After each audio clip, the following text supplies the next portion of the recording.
आप भक्ति जब करोगे तो आपको ऑटोमेटिकली आपके ये ऊपर के यहाँ से ऊपर के हिस्से में बहुत सी आवाज़ें, कई प्रकार की आवाज़ें आने लग जाएंगी। इसमें जो हमें आवाज़ सुनती हैं ये प्राथमिक भक्ति की लक्षण है, अंतिम नहीं है। हाँ, ये भी सुननी चाहिए, सुनेंगी, आपको अवश्य सुनेंगी, ना चाहते हुए भी सुनेंगी। और कभी सुनना चाहो तो कभी 2, 4, 10 मिनट, कभी कभी डेली नहीं, कभी ऐसे कान बंद करके एकांत स्थान पर सुन लेना, आपको सारा साजबाज अंदर बाजता दिखेगा, जिसकी भक्ति इस लक्षण हो गए। कुछ एक को वैसे भी सुनती हैं जिनके पूर्व जन्म की भक्तियां होती हैं और फिर धीरे धीरे उनकी बंद हो जाती हैं, आगे कुछ नहीं सुनती, चाहे वो किसी का नाम जाप ले रखा है। तो वो तो ऐसा सुनना, ये देखना तो ऐसा है जैसे आपने बैंक में कमाई की और बैंक में पैसे जमा करा दिए, और उस बैंक की कॉपी ने कभी देखना चाहो तो खोल के देख लो। और ये दूसरे जो पंथ बतावे हैं, ये साधना, इनकी नाम गलत हैं और कहते हैं ध्यान लगाओ, मेडिटेशन करो, कान बंद करके, आंख बंद करके, अंदर आवाज़ सुनो, शब्द सुनो, ये कोई फायदा नहीं। अब जैसे धंधा करता नहीं और बैंक में जब पूर्व जन्म की पहले की जो डिपॉजिट है 20-30 हज़ार, उसने रोज देखे जाने, कहाँ 20,000 हैं, और 20,000 में काम तो ना चले, फिर वो निकलवाने भी उसी में तो पड़ेंगे, वो एक दिन जीरो हो जाएंगे। वो तो जैसे आपको ये आभास होंगे किसी भी वस्तु का, जैसे हम हमारी आँखों, आपकी जो भक्ति करते हैं उनकी आँखों के सामने बहुत सी चीज़ें ऐसे चलती दिखाई देंगी। कभी तो ऐसा आभास होगा जैसे कोई मक्खी आ गई, कोई मच्छर जा रहा है, या कोई ऐसी कोई लाइन सी दिखाई देती है। तो ये आपकी भक्ति की कमाई है, प्रतिफल आपको दिख रहा है।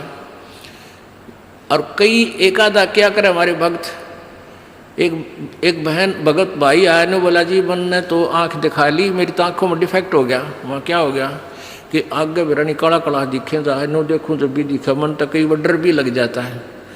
और डॉक्टर का इसका ऑपरेशन करेंगे, रमा भले आदमी क्यों आँख पड़वावे, ये तेरी भक्ति की कमाई दिखाई दे रही है, तेरी जो बैंक में जमा कराए हैं वो कॉपी में दिखे तेरे को, ये तो भगवान आत्मा ने दिखेंगे बेटा, जिनकी कमाई शुरुआत हो चुकी है।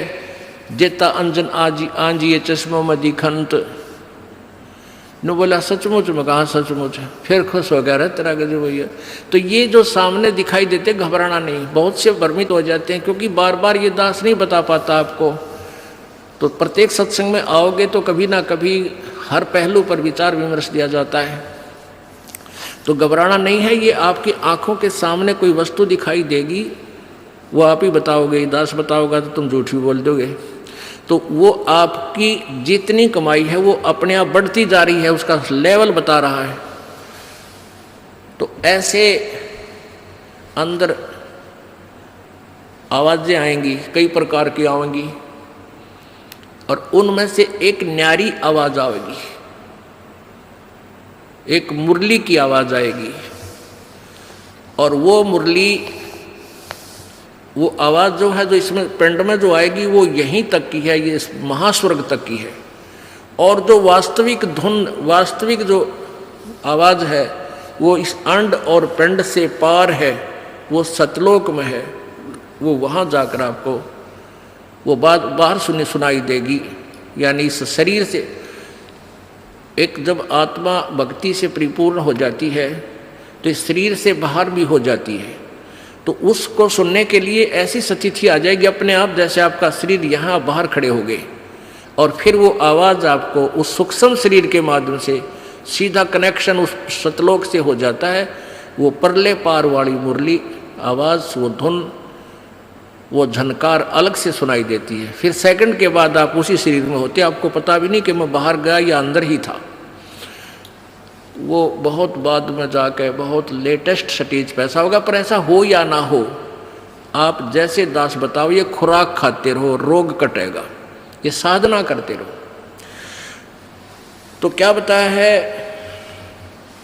जाप अजप्पा जप के अपना दहेज बना लिए, और ये अनहद बाजा बाजन लागे, फिर खुशी मना लिए। फिर मान लिए खान तेरी भक्ति चल पड़ी, निकट लागली बात आगे लेने, यानी बरात आगी। आवे बिरहा कबीर लेने खुश होकर चालिए, और प्रेम की बारिश होने लागे फिर मलमल नहा लिए। जैसे आपने कल सुना था, बिना प्रेम पावे नहीं चे करोड़ समाधि ला। होय होय। जैसे सूरज के आगे बदरा ऐसे कर्म छयारे, प्रेम की पवन करे चित मंजन झलके तेज नयारे। प्रेम की पवन, परमात्मा के प्रति इतना प्यार उमड़ उमड़ का अब आपके हृदय में रह के जरा सी बात मालिक की चले आंखें भरे आऊँ आपकी, कुछ दिन में ऐसी स्थिति आ जाएगी। तो ये प्रेम की पवन चलेगी। जैसे सूरज के आगे बादल होते हैं तो सूर्य का प्रकाश निष्क्रिय हो जाता है, और जब हवा तेज चलती है बादलों को इधर उधर फेंक देती है तो सूर्य का प्रकाश ज्यों का तो सामने चमक रहा होता है। ऐसे परमात्मा और अपने बीच में, आत्मा के बीच में पाप कर्मों का गरावा यानी बादल छाया हुआ है। इस प्रेम की यानी सब भक्ति जो क्रिया आपकी होंगी, दान करता आदमी को इतनी खुशी होती है उस दिन कोई ठिकाना नहीं। और 10 रुपये चोरी कर ले आत्मा खुश नहीं हो सकती, चाहे 20 लाख चोरी कर ले। और 10 रुपये, 20 रुपये, 1000 रुपये, 2000 रुपये आप दान करने की चेष्टा करते हो, पहले उमंग भर लेती है, और दान करे पाछो तो न्यारी खुशी होती है। तो ये तो क्या बताते हैं, ऐसे जो सब क्रियाएं आपसे कराई जा रही हैं, इनका उद्देश्य है कि आप में इतनी विनम्रता, इतना प्योर हार्टेड हो जाओ आप कि मालिक के प्रति जरा सी भी चर्चा चले आँखों में पानी आने लग जा, गदगद हो जा। कहते हैं प्रेम की पवन करे चित मंजन फिर झलके तेज नयारे। तो यहाँ क्या बताया कि प्रेम की बारिश होने लगे फिर मलमल नहा लिए, यानी ये लक्षण बता रहे हैं एक भक्त में रह रहकर ऐसे लक्षण आ जाएंगे। एक बुढ़ा आवे मेरे पास, नाम ले रखा उन्हें साल भर से।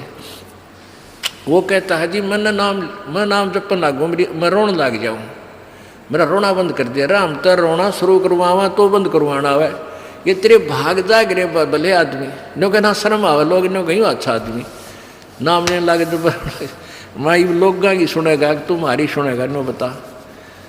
तो इसे ओपन कर्मी प्राणी है, बुढ़ा आदमी 65 साल का होगा, भगवान का नाम मिल गया, पिछले संस्कार से ही होता सारा कुछ। और ईब नो कह नाम लेने लग गया, मैं तो रोने लग जाऊँ। अरे तेरा जी भी भगवान ये सब ने देसा रोना हमारे भगता ने, आँखें में पानी आवे, मालिक की चर्चा हो, ना द्वेष हो, ना राग उठे, ना कोई चोरी करने जी करे, ना कोई जारी करने जी करे, ना बुराई मन में आवे, ये ऐसा जो धुन लग जा। फिर कहते हैं सार शब्द का सुरमा गा लिए जब पति न भावे। सार शब्द यानी जो असली मंत्र आपको दिया जाएगा वो सुरमे जैसा होगा, वो एक न्यारी आपकी जो है ना पहचान बनेगी, उस पर न्यारी जो है ना अलग से आपकी एक और सुंदरता बनेगी, यानी परमात्मा को आप और उस मंत्र सहित और अच्छे लगोगे जिनके पास ये तीनों मंत्र होंगे।